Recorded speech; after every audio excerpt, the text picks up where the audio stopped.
प्रेम से बोलिए सियावर रामचंद्र की जय। भक्तों, आज मंगलवार के दिन सुने हनुमान जी और राम जी की महापुण्य फल देने वाली कथा। हे भक्तों, मर्यादा पुरुषोत्तम भगवान श्री राम के परम भक्त श्री हनुमान जी के बारे में तो सभी जानते हैं।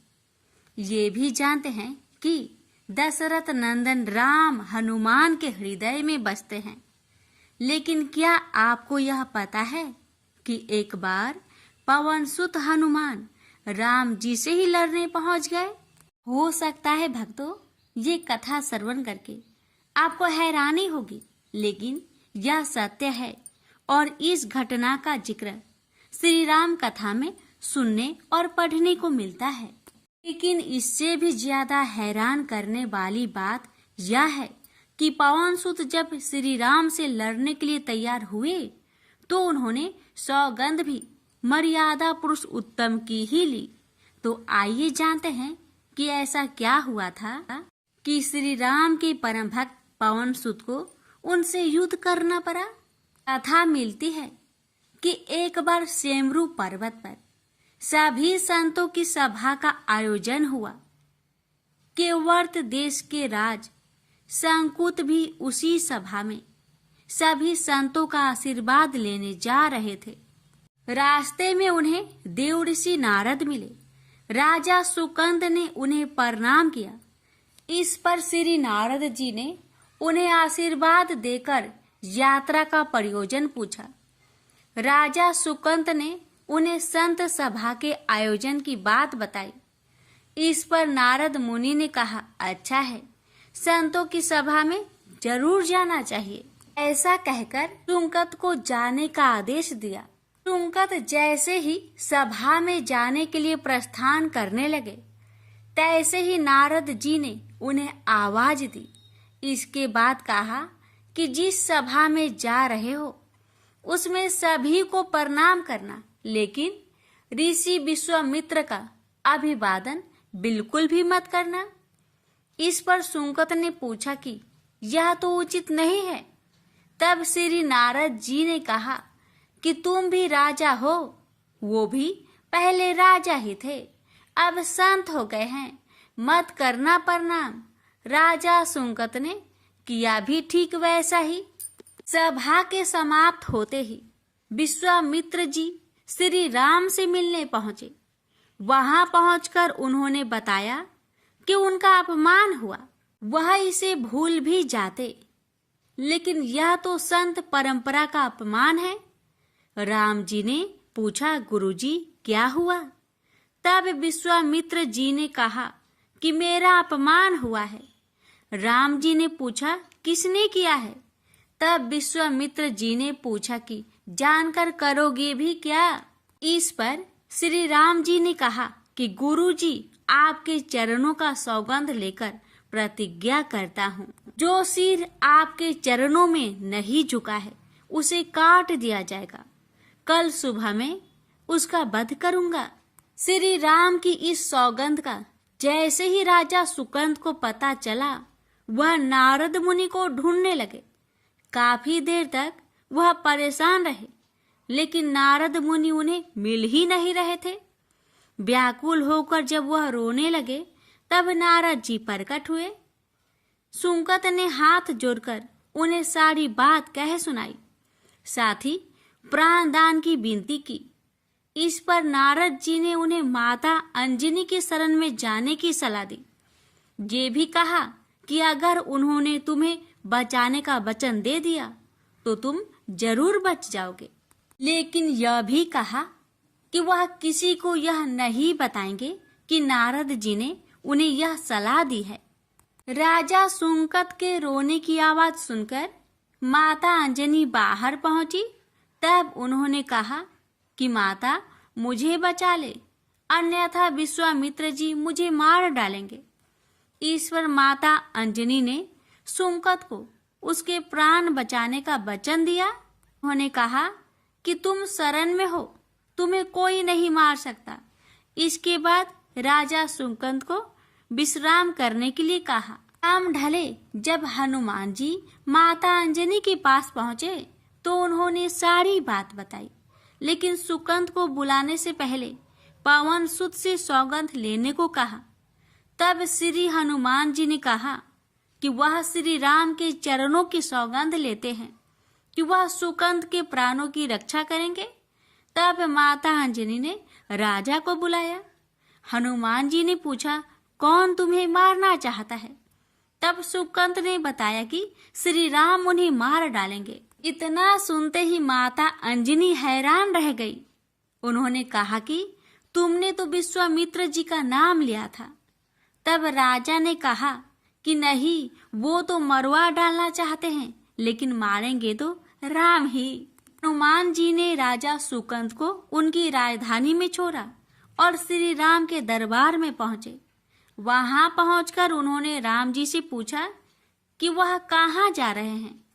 तब मर्यादा पुरुषोत्तम ने बताया कि वह राजा सुकंद का वध करने जा रहे हैं। तब हनुमान जी ने कहा, प्रभु उसे मत मारिए। राम जी ने कहा कि वह तो अपने गुरु की सौगंध ले चुके हैं, आप पीछे नहीं हट सकते। हनुमान जी ने कहा, प्रभु मैंने उसके प्राणों की रक्षा के लिए अपने इष्ट देव यानी कि आपकी सौगंध ली है। तब राम जी कहते हैं, ठीक है, तुम अपना वचन निभाओ, मैं तो उसे मारूंगा। हनुमान जी राजा सुकंद को लेकर पर्वत पर पहुंचे और राम नाम का कीर्तन करने लगे। उधर राम जी राजा सुकंद को मारने के लिए उनकी राजधानी पहुंचे, लेकिन वह नहीं मिले। तो वह उन्हें ढूंढते हुए पर्वत पर पहुंचे। वहां हनुमान राम मंत्र का जप कर रहे थे। राम जी को देखते ही सुकंद डर गए। उन्होंने कहा कि अब तो राम जी उसे मार ही डालेंगे। वह बार बार हनुमान जी से पूछता कि बच जाएंगे हम। तब उन्होंने कहा कि राम मंत्र का जप करते रहो और निश्चिंत रहो, भगवान नाम पर पूरा भरोसा रखो। लेकिन वह काफी डरे हुए थे, तो हनुमान जी ने सुकंद को राम नाम मंत्र के घेरे में बैठा दिया। इसके बाद राम नाम जपने लगे। राम जी ने राजा सुकंद को देखकर जब बाण चलाना शुरू किया तो वह राम नाम के मंत्र के आगे विफल हो जाते। राम जी हताश हो गए कि क्या करे। यह दृश्य देखकर श्री लक्ष्मण जी को लगा कि हनुमान जी भगवान राम को परेशान कर रहे हैं, तो उन्होंने स्वयं ही हनुमान जी पर बाण चला दिया।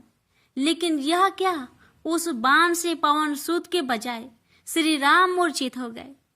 यह देखते ही लक्ष्मण जी दौड़ पड़े और देखते ही कि बाण तो हनुमान जी पर चलाया था, लेकिन मूर्छित राम जी कैसे हो गए। तब उन्होंने देखा कि पवन सुत के हृदय में तो श्री राम बसते हैं। राम जी जैसे ही होश में आए, वह हनुमान जी की ओर दौड़ पड़े। उन्होंने देखा कि उनकी छाती से रक्त बह रहा है। वह हनुमान जी का दर्द देख नहीं पा रहे थे। वह बार बार उनकी छाती पर हाथ रखते और आंखें बंद कर लेते। पवन सुत को होश आया तो उन्होंने देखा कि राम जी की आंखें बंद करके हनुमान जी की छाती पर बार बार हाथ रखते हैं, फिर हनुमान जी के सिर पर हाथ फेरते हैं। तब पवन सुत ने सुकंद को पीछे से निकाला और उसे अपनी गोद में बैठा लिया। तभी राम ने फिर से हनुमान जी की माथे पर हाथ फेरा, लेकिन इस बार वहां पवन सुत की जगह राजा सुकंद थे। राम जी मुस्कुराए और हनुमान जी बोल उठे कि नाथ, अब तो आपने इनके सिर पर हाथ रख दिया है। अब तो सब कुछ आपके हाथ में ही है। इसकी मृत्यु भी और जीवन भी आप ही सुकंद की जीवन की रक्षा करे। राम जी ने हनुमान जी से कहा कि जिसे तुम अपनी गोद में बैठा लो, उसके सिर पर तो मुझे हाथ रखना ही पड़ेगा। लेकिन गुरु जी को क्या जवाब देंगे? तभी हनुमान जी को विश्वामित्र जी सामने से आते दिखाई पड़े। उन्होंने राजा सुकंद से कहा कि जाओ, तब प्रणाम नहीं किया तो क्या हुआ, अब कर लो। राजा ने दौड़कर विश्वामित्र जी का अभिवादन किया। वह भी प्रसन्न हो गए और बोले, राम इसे क्षमा कर दो। मैंने इसे क्षमा कर दिया, क्योंकि संत का काम मिटाना नहीं बल्कि सुधारना होता है। यह भी सुधर गया है। उन्होंने सुकंद से पूछा कि संत का सम्मान न करने की सलाह तुम्हें किस कुसंग में मिली। राजा सुकंद विश्वामित्र जी से कुछ कहते कि इससे पहले नारद मुनि प्रकट हो गए। उन्होंने सारी घटना कह सुनाई। तब विश्वामित्र जी ने पूछा कि नारद, तुमने ऐसी सलाह क्यों दी? तब नारद जी ने कहा, अक्सर ही लोग मुझसे पूछते थे कि राम बरे या राम का नाम बरा, तो मैंने सोचा कि क्यों न कोई लीला हो जाए कि लोग अपने आप ही समझ ले कि भगवान से अधिक भगवान के नाम की ही महिमा है। प्रेम से बोलिए जय श्री राम। सीता मैया की जय। पवन पुत्र हनुमान की जय। हनुमान जी और उनके पुत्र मकरध्वज की कथा। पवन पुत्र हनुमान बाल ब्रह्मचारी थे, लेकिन मकरध्वज को उनका पुत्र कहा जाता है। यह कथा उसी मकरध्वज की है। वाल्मीकि रामायण के अनुसार लंका जलाते समय आग की तापिश के कारण हनुमान जी को बहुत पसीना आ रहा था। इसलिए लंका दहन के बाद जब उन्होंने अपनी पूंछ में लगी आग को बुझाने के लिए समुद्र में छलांग लगाई, तो उनके शरीर से पसीने की एक बड़ी सी बूंद समुद्र में गिर पड़ी। उस समय एक बड़ी मछली ने भोजन समझ वह बूंद निगल ली। उसके उदर में जाकर वह बूंद एक शरीर में बदल गई। एक दिन पाताल के असुर राज अहिरावण के सेवकों ने उस मछली को पकड़ लिया। जब वे उसका पेट चीर रहे थे तो उसमें से बानर की आकृति का एक मनुष्य निकला। वे उसे अहिरावण के पास ले गए। अहिरावण ने उसे पातालपुरी का रक्षक नियुक्त कर दिया। यही बानर हनुमान पुत्र मकरध्वज के नाम से प्रसिद्ध हुआ। तब राम और रावण में युद्ध हो रहा था। तब रावण की आज्ञा अनुसार अहिरावण राम लक्ष्मण का अपहरण कर उन्हें पातालपुरी ले गया। उनके अपहरण से वानर सेना भयभीत व शोकाकुल हो गई। लेकिन विभीषण ने यह भेद हनुमान के समक्ष प्रकट कर दिया। तब राम लक्ष्मण की सहायता के लिए हनुमान जी पातालपुरी पहुंचे।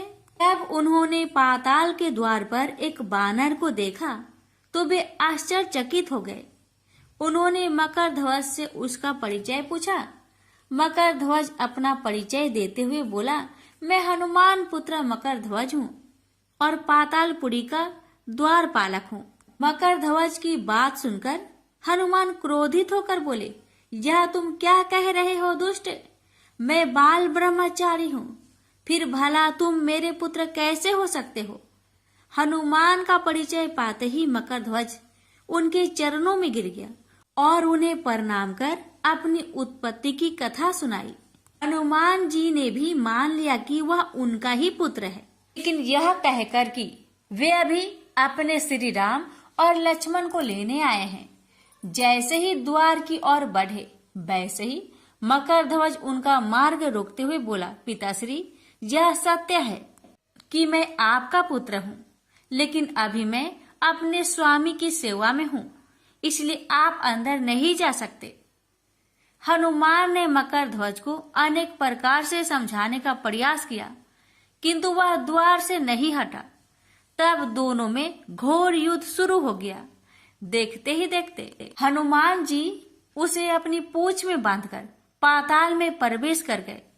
हनुमान सीधे देवी मंदिर में पहुंचे, जहां अहिरावण राम लक्ष्मण की बलि देने वाला था। हनुमान जी को देखकर चामुंडा देवी पाताल लोक से प्रस्थान कर गई। तब हनुमान जी देवी रूप धारण करके वहां स्थापित हो गए। कुछ देर के बाद अहिरावण वहां आया और पूजा अर्चना करके जैसे ही उसने राम लक्ष्मण की बलि देने के लिए तलवार उठाई, वैसे ही भयंकर गर्जना करते हुए हनुमान जी प्रकट हो गए और उसी तलवार से अहिरावण का वध कर दिया। उन्होंने राम लक्ष्मण को बंधन मुक्त किया।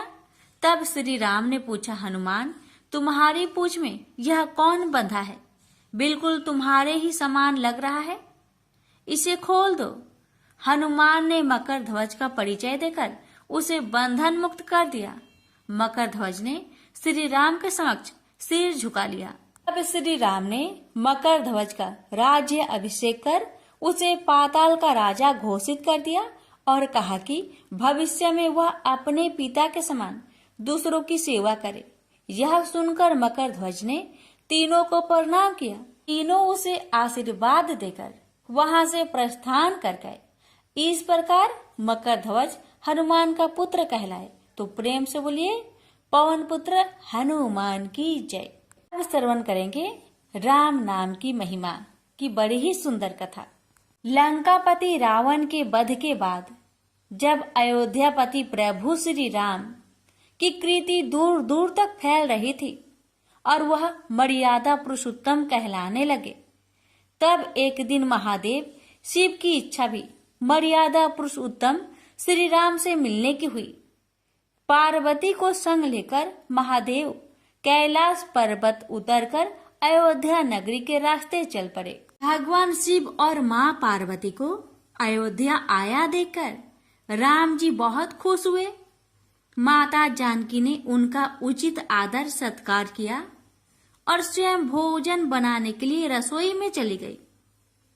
इस बीच भगवान शिव ने श्री राम जी से पूछा, आपके सेवक हनुमान जी दिखाई नहीं पड़ रहे हैं? श्री राम बोले, वे बगीचे में हैं। शिव जी ने श्री राम जी से बगीचे में जाने की अनुमति मांगी और पार्वती जी का हाथ थामकर बगीचे में आ गए। बगीचे की खूबसूरती देखकर उनका मन मोहित हो गया। आम के एक घने वृक्ष के नीचे हनुमान जी दीन दुनिया से बेखबर गहरी नींद में सोए थे और एक लय में खराटे से राम नाम की ध्वनि उठ रही थी। चकित होकर शिव जी और माता पार्वती एक दूसरे की ओर देखने लगे। माता पार्वती मुस्कुरा उठी और वृक्ष की डालियों की ओर इशारा किया। राम नाम सुनकर पेड़ की डालियां भी झूमने लगी थी और इनके बीच से भी राम नाम उच्चारित हो रहा था। शिव जी इस राम नाम की धुन में मस्त मगन होकर खुद भी राम राम कहकर नाचने लगे। माता पार्वती जी ने भी अपने पति का अनुसरण किया और अपने कोमल पैर थिरकाने लगी। शिव जी और पार्वती जी के नृत्य से ऐसी झनकार उठी कि स्वर्ग लोक के देवतागण भी आकर्षित होकर बगीचे में आ गए और राम नाम की धुन में सभी मस्त हो गए। माता जानकी भोजन तैयार करके प्रतीक्षार्थ थी, परंतु संध्या घिरने तक भी अतिथि नहीं पधारे। तब अपने देवर लक्ष्मण जी को बगीचे में भेजा। लक्ष्मण जी तो स्वयं को श्री राम का सेवक ही मानते थे। अब बगीचे में आकर जब उन्होंने धरती पर स्वर्ग का नजारा देखा तो खुद भी राम नाम की धुन में झूम उठे। महल में माता जानकी परेशान हो रही थी कि अभी तक भोजन ग्रहण करने कोई भी क्यों नहीं आया। उन्होंने श्री राम जी से कहा, भोजन ठंडा हो रहा है, चलिए हम ही जाकर बगीचे में से सभी को ले आए। जब राम जी बगीचे में गए तो वहां राम नाम की धुन मची हुई थी।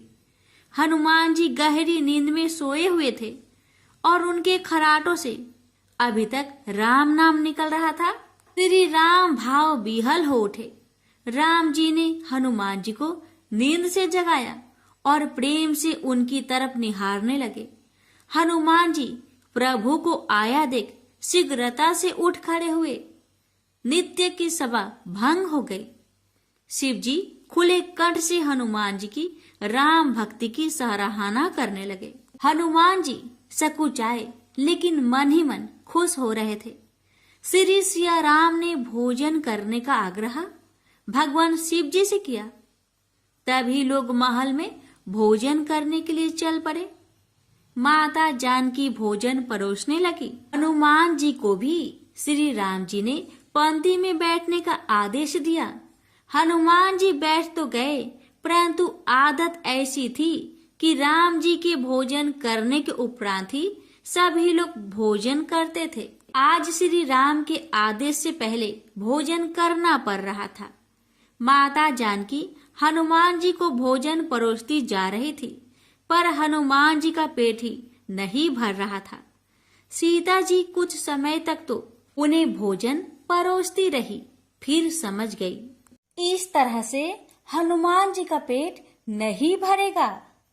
उन्होंने तुलसी के एक पत्ते पर राम नाम लिखा और भोजन के साथ हनुमान जी को परोस दिया।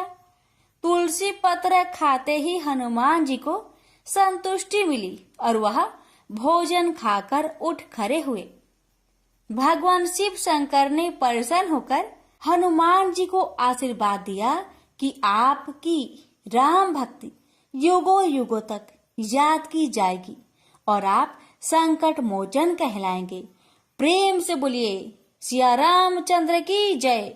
हर हर महादेव। माता पार्वती की जय। हनुमान जी की जय। व्यास जी ने कहा, एक बार नैमिषारण्य तीर्थ में 80,000 मुनि एकत्र होकर पुराणों के ज्ञाता श्री सूत जी से पूछने लगे, हे महामुने, आपने हमें अनेक पुराणों की कथाएं सुनाई हैं। आप कृपा करके हमें ऐसा व्रत और कथा बताइए जिसके करने से संतान की प्राप्ति हो तथा मनुष्य को रोग शोक अग्नि सर्व दुख आदि का भय दूर हो, क्योंकि कलयुग में सभी जीवों की आयु बहुत कम है। फिर इस पर उन्हें रोग चिंता के कष्ट लगे रहेंगे तो फिर वह श्री हरि के चरणों में अपना ध्यान कैसे लगा सकेंगे। श्री सूत जी बोले, हे मुनियों, आपने लोक कल्याण के लिए बहुत ही उत्तम बात पूछी है। एक बार युधिष्ठिर ने भगवान श्री कृष्ण से लोक कल्याण के लिए यही प्रश्न किया था। भगवान श्री कृष्ण और युधिष्ठिर का संवाद तुम्हारे सामने कहता हूं, ध्यान देकर सुनो। एक समय पांडवों की सभा में श्री कृष्ण जी बैठे हुए थे। तब युधिष्ठिर ने भगवान श्री कृष्ण से प्रश्न किया, हे प्रभु नंद नंदन गोविंद, आपने मेरे लिए अनेकों कथाएं सुनाई हैं। आज आप कृपा करके ऐसा व्रत या कथा सुनाइए जिसके करने से मनुष्य को रोग चिंता का भय समाप्त हो और उसको पुत्र की प्राप्ति हो। हे प्रभु, बिना पुत्र के जीवन व्यर्थ है। पुत्र के बिना मनुष्य नरकगामी होता है। पुत्र के बिना मनुष्य पितृ ऋण से छुटकारा नहीं पा सकता और ना ही उसका पुण्यक नामक नरक से उद्धार हो सकता है। अतः पुत्रदायक व्रत बतलाइए। श्री कृष्ण भगवान बोले, हे राजन, मैं एक प्राचीन इतिहास सुनाता हूँ, आप उसे ध्यान पूर्वक सुनो। कुंडलपुर नामक एक नगर था। उसमें नंदा नामक एक ब्राह्मण रहता था। भगवान की कृपा से उसके पास सब कुछ था, फिर भी वह दुखी था। उसका कारण यह था कि ब्राह्मण की स्त्री सुनंदा की कोई संतान न थे। सुनंदा पतिव्रता थी, भक्ति पूर्वक श्री हनुमान जी की आराधना करती थी। मंगलवार के दिन व्रत करके अंत में भोजन बनाकर हनुमान जी का भोग लगाने के बाद स्वयं भोजन करती थी। एक बार मंगलवार के दिन ब्राह्मणी गृह कार्य की अधिकता के कारण हनुमान जी को भोग न लगा सके, तो इस पर उसे बहुत दुख हुआ। उसने कुछ भी नहीं खाया और अपने मन में प्रण किया कि अब तो अगले मंगलवार को ही हनुमान जी का भोग लगाकर अन्न जल ग्रहण करूंगी। ब्राह्मणी सुनंदा प्रतिदिन भोजन बनाती, श्रद्धापूर्वक पति को खिलाती, परंतु स्वयं भोजन नहीं करती और मन ही मन श्री हनुमान जी की आराधना करती। इसी प्रकार 6 दिन गुजर गए और ब्राह्मणी सुनंदा अपने निश्चय के अनुसार भूखी प्यासी निराहार रही। अगले मंगलवार को ब्राह्मणी सुनंदा प्रातः काल ही बेहोश होकर गिर पड़ी। ब्राह्मणी सुनंदा की इस असीम भक्ति के प्रभाव से श्री हनुमान जी बहुत प्रसन्न हुए और प्रकट होकर बोले, सुनंदा, मैं तेरी भक्ति से बहुत प्रसन्न हूँ, तू उठ और वर मांग। सुनंदा अपने आराध्य देव श्री हनुमान जी को देखकर आनंद की अधिकता से विह्वल हो श्री हनुमान जी के चरणों में गिरकर बोली, हे प्रभु, मेरे कोई संतान नहीं है, कृपा करके मुझे संतान प्राप्ति का आशीर्वाद दे, आपकी अति कृपा होगी। श्री महावीर जी बोले, तेरी इच्छा पूर्ण होगी, तेरे एक कन्या पैदा होगी, उसके अष्टांग प्रतिदिन सोना दिया करेंगे। इस प्रकार कहकर श्री महावीर जी अंतर्ध्यान हो गए। ब्राह्मणी सुनंदा बहुत हर्षित हुई और सभी समाचार अपने पति से कहा। ब्राह्मण देव कन्या का वरदान सुनकर कुछ दुखी हुआ, परंतु सोना मिलने की बात सुनी तो बहुत प्रसन्न हुआ। विचार किया कि ऐसी कन्या के साथ मेरी निर्धनता भी समाप्त हो जाएगी।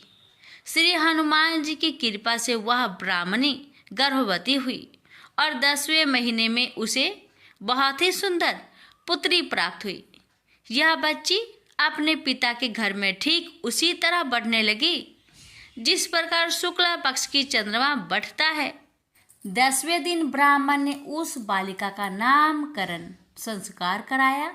उसके कुल पुरोहित ने उस बालिका का नाम रत्नावली रखा, क्योंकि यह कन्या सोना प्रदान किया करती थी। इस कन्या ने पूर्व जन्म में बड़े ही विधान से मंगल देव का व्रत किया था। रत्नावली का अष्टांग बहुत सा सोना देता था। उस सोने से नंदा ब्राह्मण बहुत ही धनवान हो गया। अब ब्राह्मणी भी बहुत अभिमानी करने लगी। समय बीतता रहा। अब रत्नावली 10 वर्ष की हो चुकी। एक दिन जब नंदा ब्राह्मण प्रसन्नचित्त था, तब सुनंदा ने अपने पति से कहा, मेरी पुत्री रत्नावली विवाह के योग हो गई है, अतः आप कोई सुंदर तथा योग वर देकर इसका विवाह कर दे। यह सुन ब्राह्मण बोला, अभी तो रत्नावली बहुत छोटी है। तब ब्राह्मणी बोली, शास्त्रों की आज्ञा है कि कन्या 8वें वर्ष में गौरी, 9 वर्ष में रोहिणी, 10वें वर्ष में कन्या, इसके पश्चात रजवाला हो जाती है। गौरी के दान से पाताल लोक की प्राप्ति होती है, रोहिणी के दान से वैकुंठ लोक की प्राप्ति होती है, कन्या के दान से इंद्रलोक में सुखों की प्राप्ति होती है। अगर हे पतिदेव रजवाला का दान किया जाता है तो घोर नरक की प्राप्ति होती है। इस पर ब्राह्मण बोला, अभी तो रत्नावली मात्र 10 ही वर्ष की है और मैंने तो 16-16 साल की कन्याओं का विवाह कराए हैं, अभी जल्दी क्या है।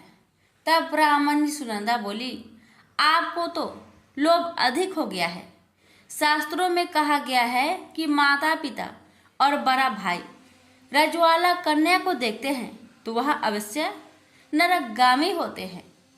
तब ब्राह्मण बोला, अच्छी बात है, कल मैं अवश्य ही योग वर की तलाश में अपना दूत भेजूंगा। दूसरे दिन ब्राह्मण ने अपने दूत को बुलाया और आज्ञा दी कि जैसी सुंदर मेरी कन्या है वैसा ही सुंदर वर उसके लिए तलाश करो। दूत अपने स्वामी की आज्ञा पाकर निकल पड़ा। पंपई नगर में उसने एक सुंदर लड़के को देखा। यह बालक एक ब्राह्मण परिवार का बहुत गुणवान पुत्र था। इसका नाम सोमेश्वर था। दूत ने इस सुंदर व गुणवान ब्राह्मण पुत्र के बारे में अपने स्वामी को पूर्ण विवरण दिया। ब्राह्मण नंदा को भी सोमेश्वर अच्छा लगा और फिर शुभ मुहूर्त में विधि पूर्वक कन्यादान करके ब्राह्मण ब्राह्मणी संतुष्ट हुए। परंतु ब्राह्मण के मन तो लोभ समाया हुआ था। उसने कन्यादान तो कर दिया था, पर वह बहुत खिन्न भी था। उसने विचार किया कि रत्नावली तो अब चली जाएगी और मुझे इससे जो सोना मिलता था वह अब मिलेगा नहीं। मेरे पास जो धन था कुछ तो इसके विवाह में खर्च हो गया। और जो शेष बचा है वह भी कुछ दिनों के पश्चात समाप्त हो जाएगा। मैंने तो इसका विवाह करके बहुत बड़ी भूल कर दी है। अब कोई ऐसा उपाय हो कि रत्नावली मेरे घर में ही बनी रहे, अपनी ससुराल ना जावे। लोभ रूपी राक्षस ब्राह्मण के मस्तिष्क पर छाता जा रहा था। रात भर अपनी सैया पर बेचैनी से करवटें बदलते बदलते उसने एक बहुत ही क्रूर निर्णय लिया। उसने विचार किया कि जब रत्नावली को लेकर उसका पति सोमेश्वर अपने घर के लिए जाएगा तो वह मार्ग में छिपकर सोमेश्वर का वध कर देगा और अपनी लड़की को अपने घर ले आएगा, जिससे नियमित रूप से उसे सोना भी मिलता रहेगा और समाज का कोई मनुष्य उसे दोष भी नहीं दे सकेगा। प्रातःकाल हुआ तो नंदा और सुनंदा ने अपने जामाई तथा लड़की को बहुत सारा धन देकर विदा किया। सोमेश्वर अपनी पत्नी रत्नावली को लेकर ससुराल से अपने घर की तरफ चल दिया। ब्राह्मण नंदा महालोभ के वशीभूत हो अपने मति खो चुका था। पाप पुण्य को उसे विचार न रहा था। अपने भयानक व क्रूर निर्णय को कार्य रूप देने के लिए उसने अपने दूत को मार्ग में अपने जामाई का वध करने के लिए भेज दिया था, ताकि रत्नावली से प्राप्त होने वाला सोना उसे हमेशा मिलता रहे और वो कभी निर्धन ना हो। ब्राह्मण के दूत ने अपने स्वामी की आज्ञा का पालन करते हुए उसके जमाई सोमेश्वर का मार्ग में ही वध कर दिया। समाचार प्राप्त कर ब्राह्मण नंदा मार्ग में पहुंचा और रुदन करती अपनी पुत्री रत्नावली से बोला, हे पुत्री, मार्ग में लुटेरों ने तेरे पति का वध कर दिया है। भगवान की इच्छा के आगे किसी का कोई बस नहीं चलता है। अब तू घर चल, वहां पर ही रहकर शेष जीवन व्यतीत करना। जो भाग्य में लिखा है वही होगा। अपने पति की अकाल मृत्यु से रत्नावली बहुत दुखी हुई। करुण क्रंदन व रुदन करते हुए अपने पिता से बोली, हे पिताजी, इस संसार में जिस स्त्री का पति नहीं है उसका जीना व्यर्थ है। मैं अपने पति के साथ ही अपने शरीर को जला दूंगी और सती होकर अपने इस जन्म को माता पिता के नाम को तथा सास ससुर के यश को सार्थक करूंगी। ब्राह्मण नंदा अपनी पुत्री रत्नावली के वचनों को सुनकर बहुत दुखी हुआ। विचार करने लगा, मैंने व्यर्थ ही जामाई वध का पाप अपने सिर लिया। रत्नावली तो उसके पीछे अपने प्राण तक देने को तैयार हो। मेरा तो दोनों तरफ से मरण हो गया। धन तो अब मिलेगा नहीं।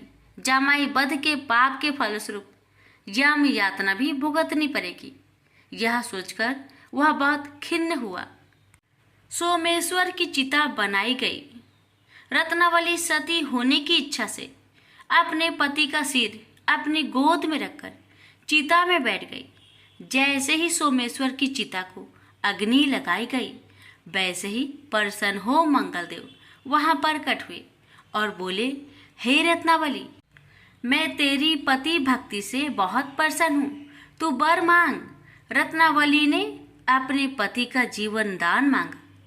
तब मंगलदेव बोले, रत्नावली, तेरा पति अजर अमर है, यह महाविद्वान भी होगा और इसके अतिरिक्त तेरी जो इच्छा हो वर मांग। तब रत्नावली बोली, हे ग्रहों के स्वामी, यदि आप मुझ पर प्रसन्न हैं तो मुझे यह वरदान दीजिए कि जो भी मनुष्य मंगलवार के दिन प्रातः काल लाल पुष्प लाल चंदन से पूजा करके आपका स्मरण करे, उसको रोग व्याधि ना हो, सज्जनों का कभी वियोग ना हो, सर्प अग्नि तथा शत्रुओं का भय ना रहे। जो स्त्री मंगलवार का व्रत करे वह कभी विधवा ना हो। मंगलदेव तथास्तु कहकर अंतर्ध्यान हो गए। सोमेश्वर मंगलदेव की कृपा से जीवित हो उठा। रत्नावली अपने पति को पुनः प्राप्त कर बहुत प्रसन्न हुई और मंगलदेव का व्रत प्रत्येक मंगलवार को करके व्रतराज और मंगलदेव की कृपा से इस लोक में सुख ऐश्वर्य को भोगते हुए अंत में अपने पति के साथ स्वर्गलोक को गई। प्रेम से बोलिए मंगल देव की जय।